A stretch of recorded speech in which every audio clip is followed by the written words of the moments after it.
You can either live your dreams or live your fears. And I think the majority of people actually are not living their dreams, but are living their fears. So I want to ask you a question. What are your fears? What are you afraid of? What are you scared of? Because we all have fears, don't we? We all have something that's blocking us, that's holding us back. And as we begin to look at life, what we realize is that the reason that most people are not living out their true potential, are not doing all of the things that they would really like to do, is because of fear.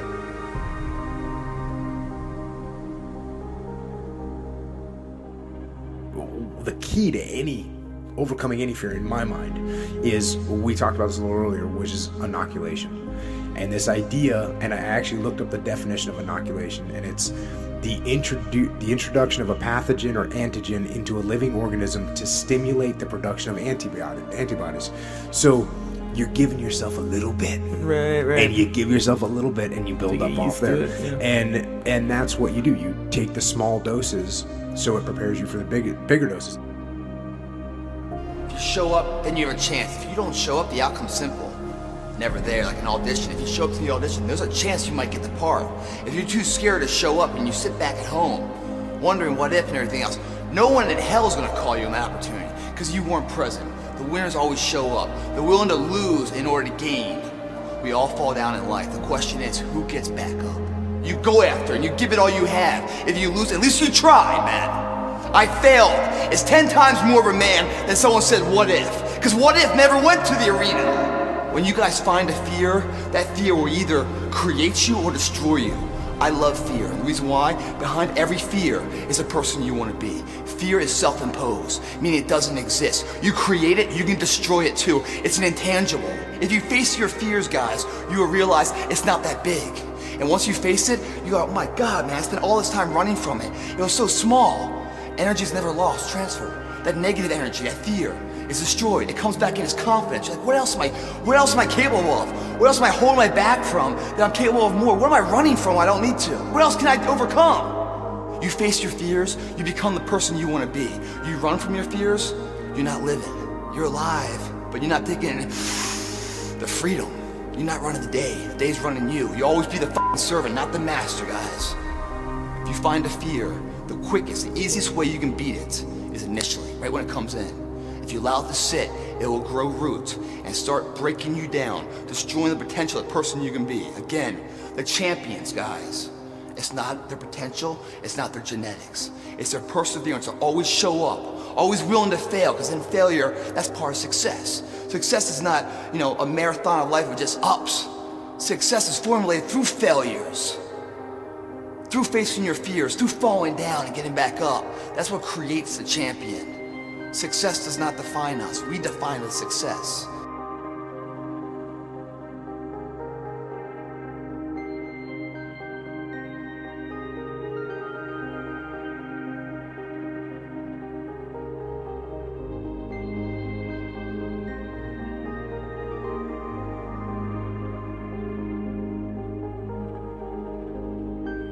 The best feeling I had was when I was by myself trying to lose this weight.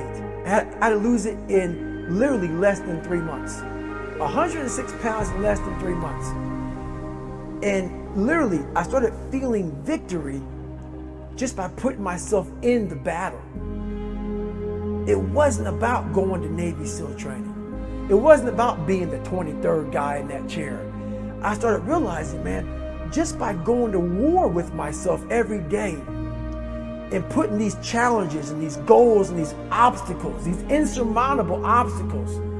So it wasn't about losing 106 pounds. Me losing 5 pounds was an accomplishment. Me losing 10 pounds and then 50 pounds. And then the more I did this, the more I gained confidence. And then the more I gained confidence, the more I realized, fuck these Navy SEALs, man. These guys can't do what I'm doing right now. I had no coach, had no trainer, had no money. I didn't know how to lose weight. I had no knowledge of what I was doing. I was just working. I was just sacrificing. And then through that, all these different tools started coming up. But I would have never found these tools if I didn't put myself in a very uncomfortable place. We all look for toughness. We all want it, but we look for it in a comfortable environment. You will not find toughness in a comfortable environment. Those of you who are listening to this, whoever hear this, you will not find it. I was trying to look for it everywhere.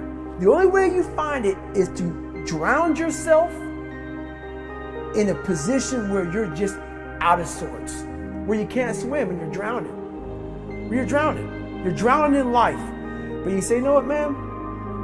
Fuck that. I'm gonna figure out how to fucking backstroke or fucking something.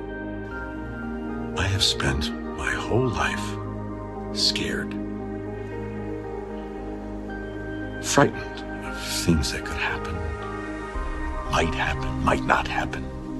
50 years I spent like that. Finding myself awake at 3 in the morning. But you know what? Ever since my diagnosis, I sleep just fine.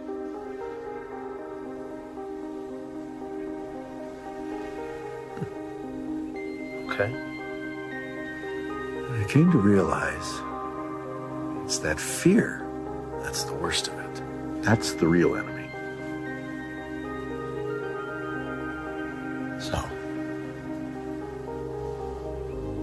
get up. Get out in the real world. And you kick that bastard as hard as you can, right in the teeth.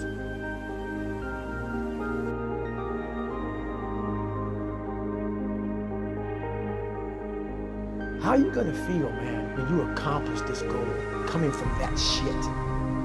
Coming from the fucking hell you came from.